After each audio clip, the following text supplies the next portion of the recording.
Welcome to AKS Practicum Revision Questions on today's current affairs dated 18th January 2020 from PIB and The Hindu newspaper.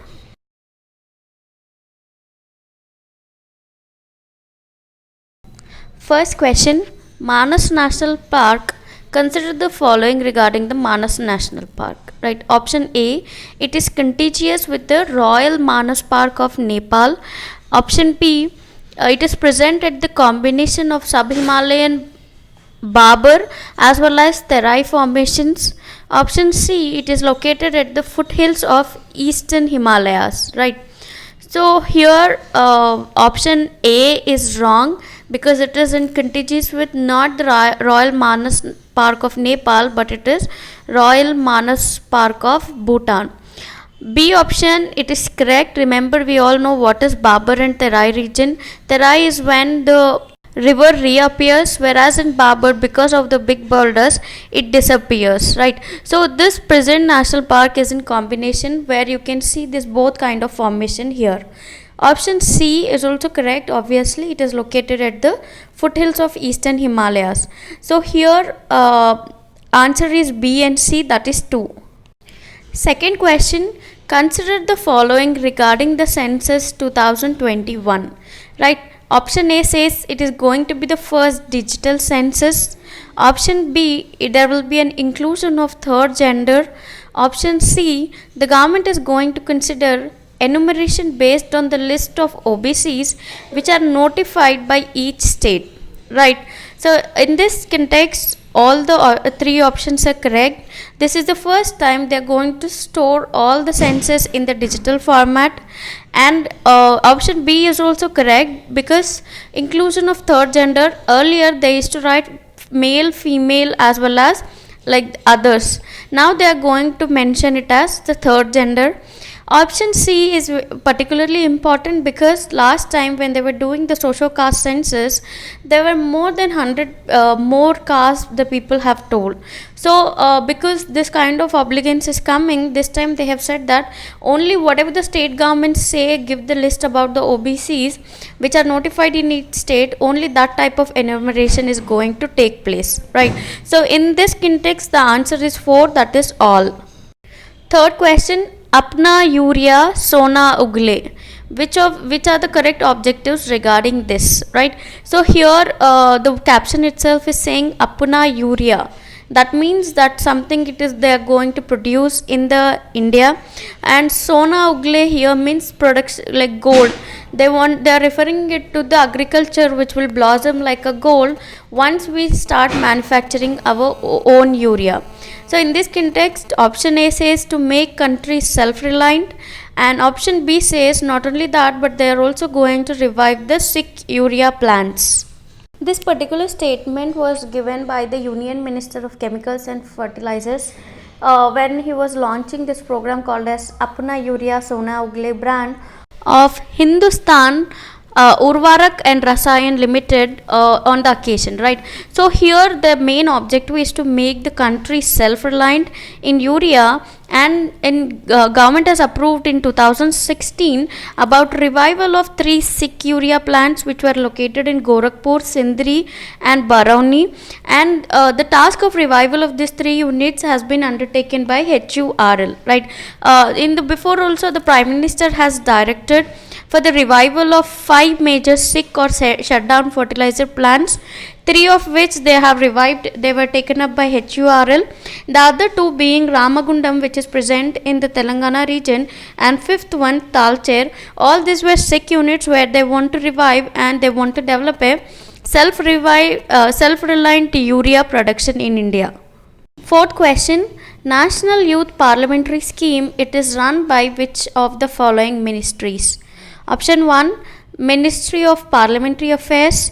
Second option, Ministry of Home Affairs. Third option, Ministry of Human Resource Development Department.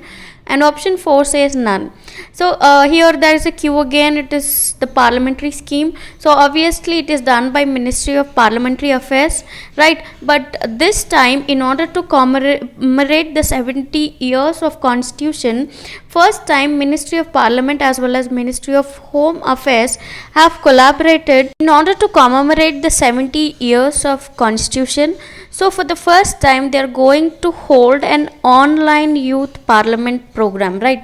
So if you can see, this offline youth parliament program was already there since 1966, in which schools used to participate, right? So this time they have come up with a new concept called as online youth parliamentary scheme, and for this, in order to commemorate the 70 years of Constitution, they are going to come up with a new type of celebrations where they are going to focus on Constitution as well as the fundamental duties in order to commemorate the celebration.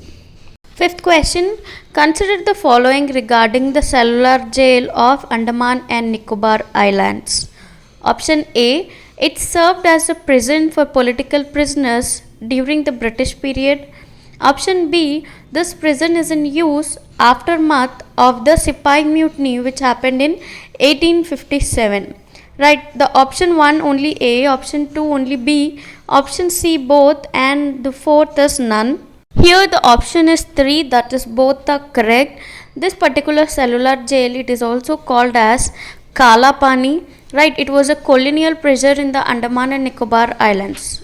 So this prisoners were used by this prison was used by the British, especially to exile the political prisoners to the remote places or in this jail. So famous among them who were jailed here are Yogendra Shukla as well as the V.D. Savarkar. Right. So here yesterday our Vice President has visited this particular jail, and he has mentioned about the V.D. Savarkar, saying that a text should include about talking about the V.D. Savarkar. Right. So in this context, this question was taken. Here the option is 3 both. Sixth question, Zedmore Tunnel which is recently in the news, is being constructed in which of the following states or union territories? Option 1 Sikkim, option 2 Arunachal Pradesh, option 3 Himachal Pradesh, and option 4 Jammu and Kashmir. The answer here is 4, that is Jammu and Kashmir. This is in context to the recently concluded concession agreement in order to complete the 6.5 kilometer long Zedmore Tunnel in Jammu and Kashmir, right? So they have signed a memorandum. This project will include the construction, operation and maintenance of the tunnel which approaches the National Highway 1 at Srinagar, Sonmarg as well as Gumri Road from 61 kilometers. So the option here is 4, Jammu and Kashmir. Seventh question, consider the following regarding the recently launched GSAT 30. Right, option A says it is going to replace the INSAT 4A. Option B, it was launched from Sriharikota. Option C, wide coverage through Q band as well as C band will be used in this present satellite. Right, so option A is correct. Yes, it is going to replace the INSAT 4A. Option B is wrong because it is not from Sriharikota but from French New Guinea that they have launched this. Right, option C is correct, whereas Q band will cover the coverage of India, whereas C band will be used in order to cover the areas beyond India, especially Australia or some countries like in the Middle or the West Asian countries. Right, so in this context the answer is A and C, that is third one. Eighth question, which of the following is true about V.D. Savarkar? Right, option A, he coined the term Hindutva. Option B, he was a founder of Abhinav Bharat Society. Option C, he termed the 1857 revolt as first war of independence. Right, so here option B is correct. He along with his brother has founded the Abhinav Bharat Society. Option C is also correct. He has termed the 1857 revolt as first war of independence. But yet option A is wrong because it was not him who first time coined the word Hindutva. It was Chandranath Basu who first coined the term Hindutva. So, in response to the Muslim League, V.D. Savarkar has joined the Hindu Mahasabha and he popularized the Hindutva philosophy, right? But he did not coin the term Hindutva. So, in this context, option is B and C.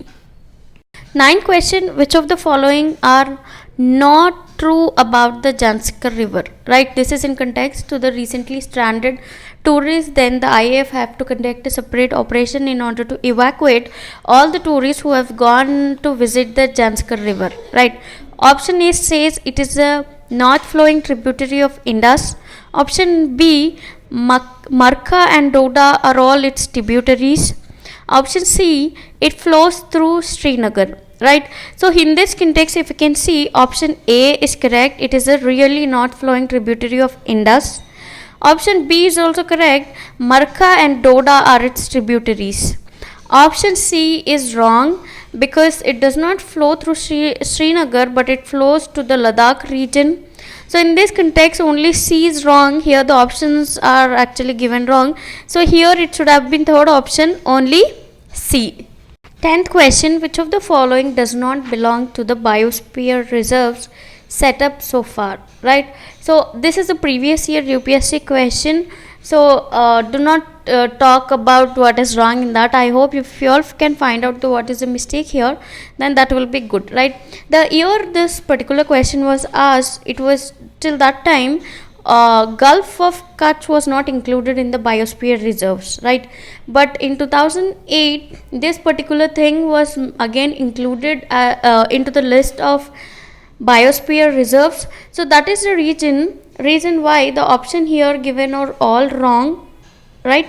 Because all of them belong to the biosphere reserves, including Great Nicobar, Sundarbans, as well as Nanda Devi and the Gulf of Kutch. So because the question was asked before it, they have given such type of options. But remember, try to remember all the 19 biosphere reserves in India, which also includes Gulf of Kutch.